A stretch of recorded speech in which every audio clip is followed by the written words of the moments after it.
When you think about the spaces we use every day, like our homes, our offices, what really makes them comfortable and organized? That's often the furniture, isn't it? Exactly. That chair you might be sitting in right now, or the table where you eat or work.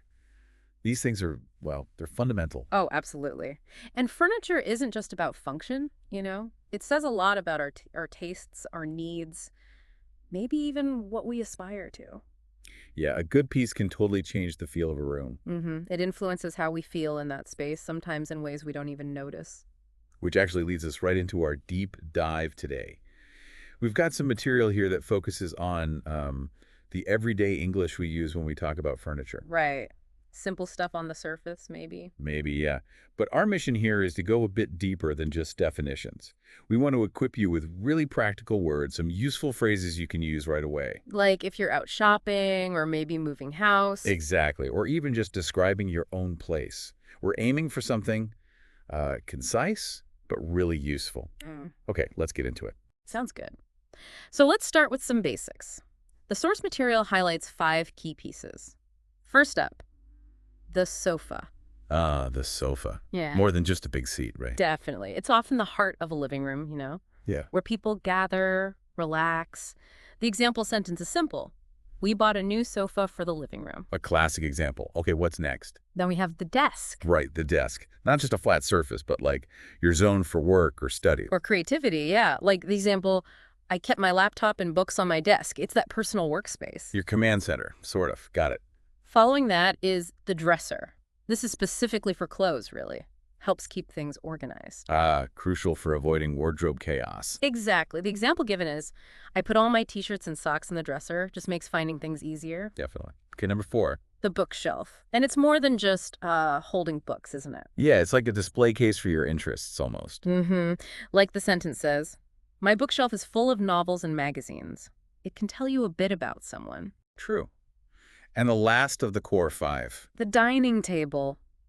This is where people come together for meals, for chats. the social hub of the eating area. Pretty much. The example is, we gather around the dining table for dinner every night. It's about that shared time. Okay, so those 5: sofa, desk, dresser, bookshelf, dining table, they're like the building blocks. Exactly. A really solid starting point for talking about furniture. Right, so we've got those core words. Mm-hmm. But what about, actually using this language? Like if you're out trying to buy something. Good question. Well, our source gives a little snapshot of that, a short conversation in a furniture store. Oh, okay. Let's hear it. All right, it goes like this. Customer. Hi, I'm looking for a sofa for my living room. Employee. Sure. Do you have a style or color in mind? Customer. I'd like something modern in a light gray color. Employee. Great choice. Let me show you some options over here. Customer. Thank you. Okay, short and sweet, but really practical, isn't it? Hmm. Notice that first line. I'm looking for a sofa.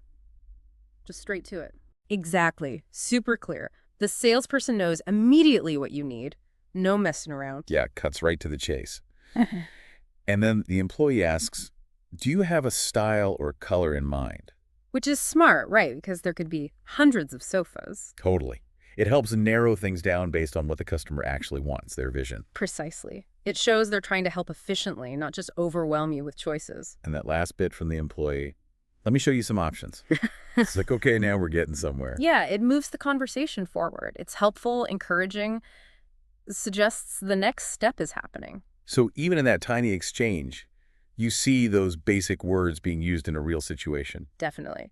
And building on that, the source also lists some other common phrases that are super useful when you're dealing with furniture. Ah, okay.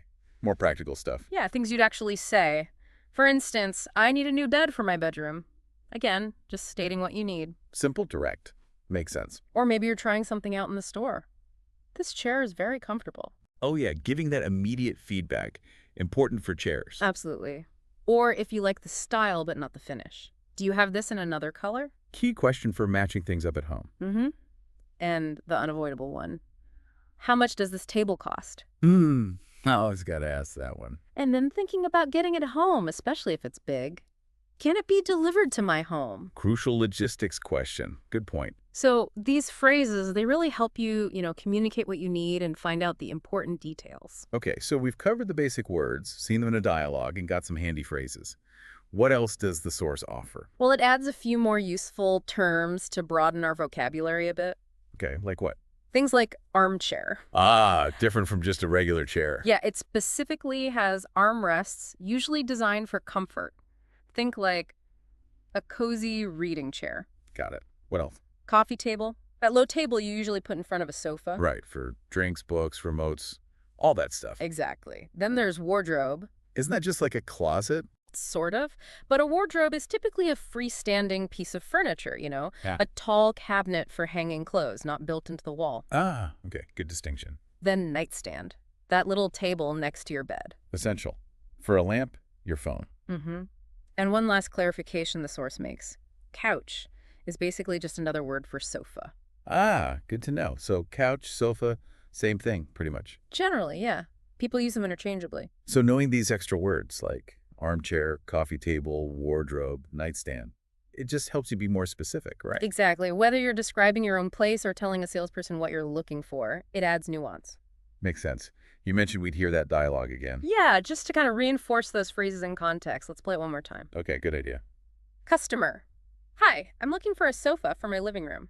Employee. Sure. Do you have a style or color in mind?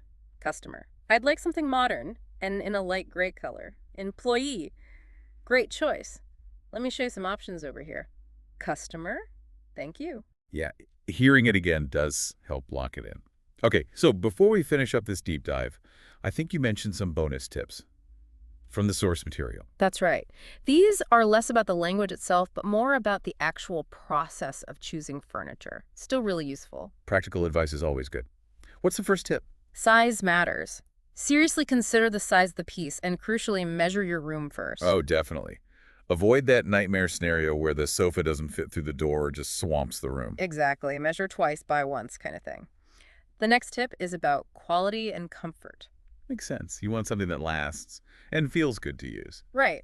Look for good materials, something comfortable, and ideally, something easy to clean, depending on how you live. It's an investment. Good point. What else? Think about style. Does it fit your taste? Modern, classic, rustic, whatever. It should feel right for you and your home's overall look. Yeah, it contributes so much to the atmosphere. Mm-hmm.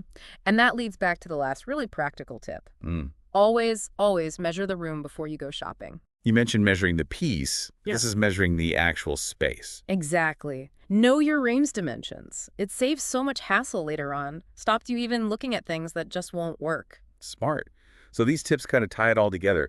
It's not just about looks, but function, fit, and feel. Precisely. It's about creating a space that's welcoming and works for you. Okay, so wrapping things up. Hopefully you're feeling a bit more equipped now with some core English words for furniture. And those practical phrases for when you're out shopping or just talking about your home setup. Yeah, whether you're actually buying new stuff, rearranging, or just, describing your living room to someone. It's knowledge you can pretty much use straight away. Definitely. So maybe a final thought for you to chew on. Think about your own furniture for a second.